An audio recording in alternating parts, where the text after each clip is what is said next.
The weeks turn into months. Get where they want to go. Unfortunately, sometimes, especially when they're inexperienced, they get someplace they really don't want to be.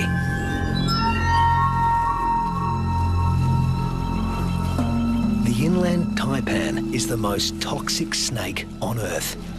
There's enough venom in one bite to kill 100 full-grown men.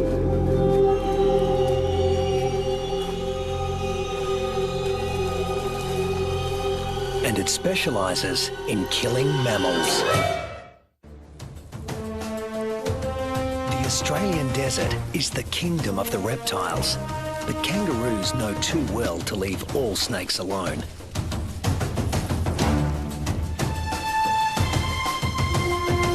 Brown snakes kill more humans than any other snakes in Australia.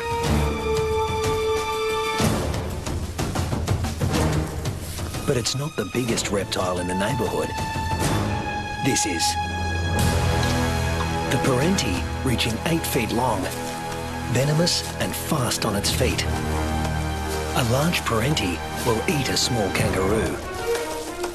But today, it's got its eye on an eastern brown snake.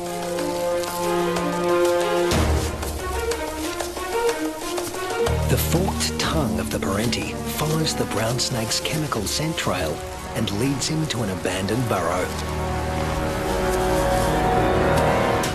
A burrow with only one entrance. With a parenti in the picture, a sanctuary can easily become a death trap.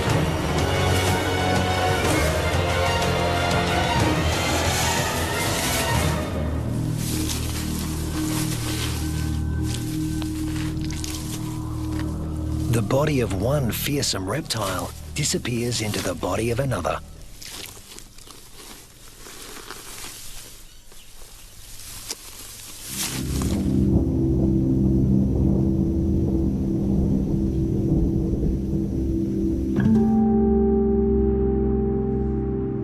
The months roll on, and Rusty has grown in both size and experience. He weighs 150 pounds now and has dozens of sparring matches under his belt. Today, he finds himself with a mob he's met before. The one with the tough male who intimidated him last time.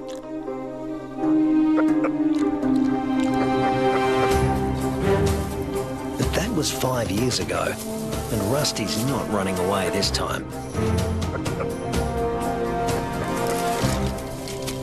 Each tries to attack his rival's head. Each instinctively keeps his own head back out of range.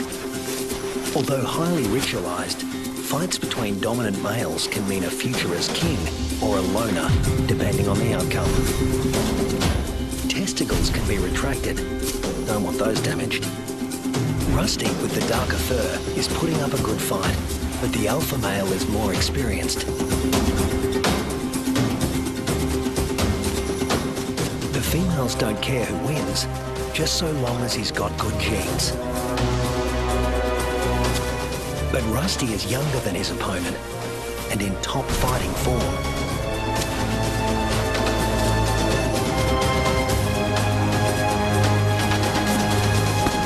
Finally, the king goes down. Now the mob is paying attention.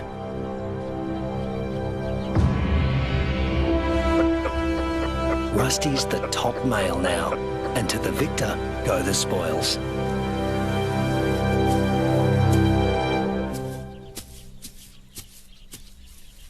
His first choice is this female, though he needs to give her urine the sniff test to make sure she's ovulating.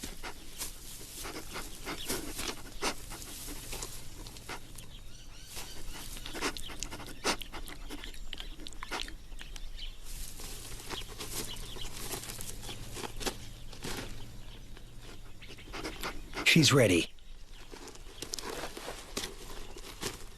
But Rusty has only a brief window of opportunity.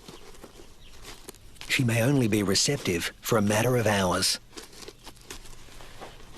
Better get to it. Mating doesn't take long, or wouldn't if there were only one female to consider. But Rusty's got miles to go before he sleeps. He's King Kangaroo now, and in addition to regular mating duties, he'll have to fend off other young roos who'd like to knock him off his throne, just as he did his predecessor. But that's not all Rusty has to worry about. The temperature is soaring and the land is drying out. Evaporation is sucking the life out of everything, flora and fauna alike. You can never tell when the weather will change, only that it will. And that's the origin of some of the red kangaroo's most amazing adaptations. They're masters of heat regulation.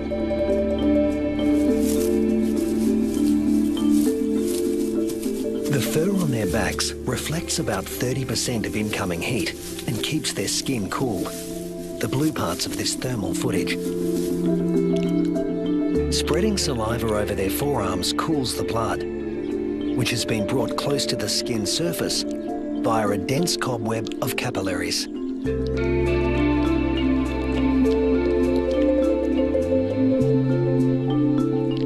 With temperatures simmering above 100 degrees for over a week, a third of the males have already become infertile.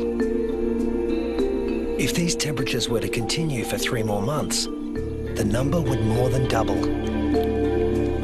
Reds defend their sperm by licking their scrotums to keep them cool. And in contrast to their battle strategy of retracting the scrotum, males let their testicles hang way down below their overheated trunks, keeping them about 7 degrees cooler than at their cores. The sand, even a few inches down, is cooler than at the surface. Red kangaroos dig until they reach cooler soil. And then...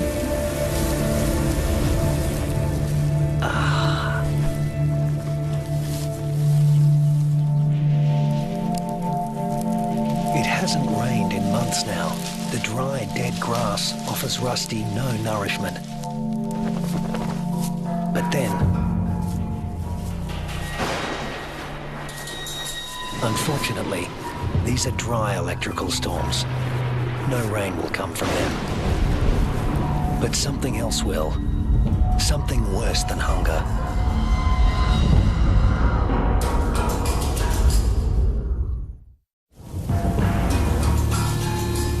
Lightning has ignited the dry grass of the outback. The kangaroos can easily outrun a grass fire.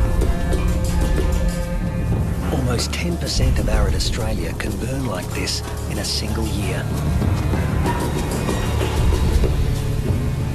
In a matter of hours, the fire consumes what little forage there is. Rusty has to move on.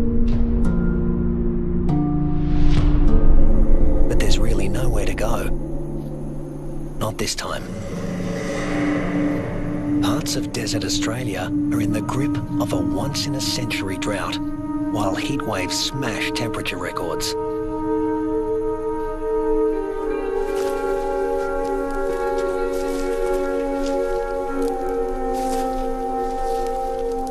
Nothing that lives here has ever experienced anything like it, Rusty included.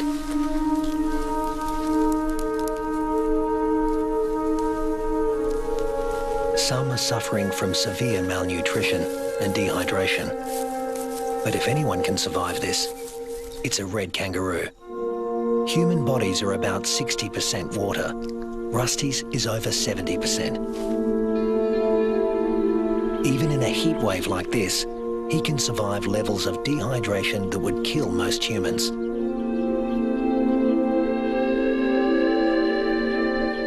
Reds only sweat when they're on the move. At rest, they pant, which uses less water than sweating. Raising their breathing rate to over 200 breaths a minute reduces their deep body temperature and cools their brains.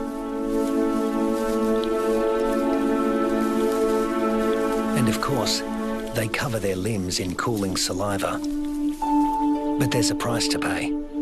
Licking uses up precious water. If the drought continues much longer, this form of cooling will be too costly. The kangaroos stay under whatever shade they can find. When times get this tough, females switch off their milk supply. Maternal instinct is strong, self-preservation is stronger.